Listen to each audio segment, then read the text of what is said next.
ప్రభుత్వం ఎన్నికల ముందు నోటిఫికేషన్ ఇచ్చారు. మీకు జ్ఞాపకం ఉంటుంది, నేను ఒక మాట చెప్పాను. నేను మాయా మాటలు చెప్పను, చెప్పిన మాటకు కట్టుబడి ఉంటా, తప్పకుండా ఉద్యోగం ఇస్తానని చెప్పానా లేదా అని మిమ్మల్ని అడుగుతున్నా. చెప్పానా లేదా? చేశామా లేదా? గట్టిగా చెప్పండి. చేశారు అంటే గట్టిగా చప్పట్లు కూడా చెప్పండి చేశారని. చిత్తశుద్ధి ఉంది. 31 రిట్ పిటిషన్లు వేశారు. హైకోర్టు నుంచి సుప్రీంకోర్టు వరకు అన్ని కూడా అధిగమించాం. ఇంకో పక్కన పరీక్షలు కూడా రికార్డ్ టైంలో నిర్వహించాం. 60 రోజుల్లో ఫలితాలు ప్రకటించాం. ఇంకో పక్కన చూపిస్తే నేను అడుగుతున్నా ఈ కొండే వాళ్ళందరినీ, ఎవరికైనా ₹1 లంచం ఇచ్చారా తమ్ముళ్ళు ఆడబిడ్డలు అని మిమ్మల్ని అడుగుతున్నా.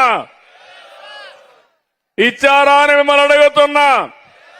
లేదంటే 2 చేతులు పైకెత్తండి.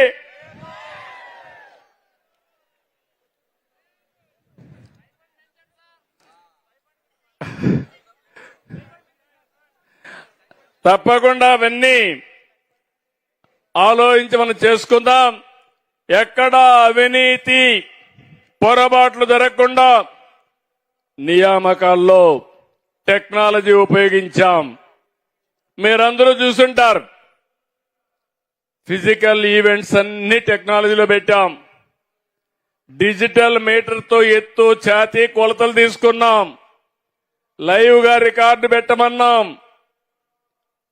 RFID పెట్టి చిప్పుల సహాయంతో 100 మీటర్లు, 1600 మీటర్ల పరుగులు, లాంగ్ జంప్ పరీక్షలను నిర్వహించాం. దీనికంటే పగడ్బందీగా ఎవరైనా చేస్తారా తమ్ముళ్ళు అని అడుగుతున్నా మిమ్మల్ని. నేను గాని, మా మిత్రుడు పవన్ కళ్యాణ్ గాని, లోకేష్ గాని, బీజేపీ గాని, అనిత గాని ఏ ఒక్కరికైనా రికమెండ్ చేశామా తమ్ముళ్ళు అని మిమ్మల్ని అడుగుతున్నా.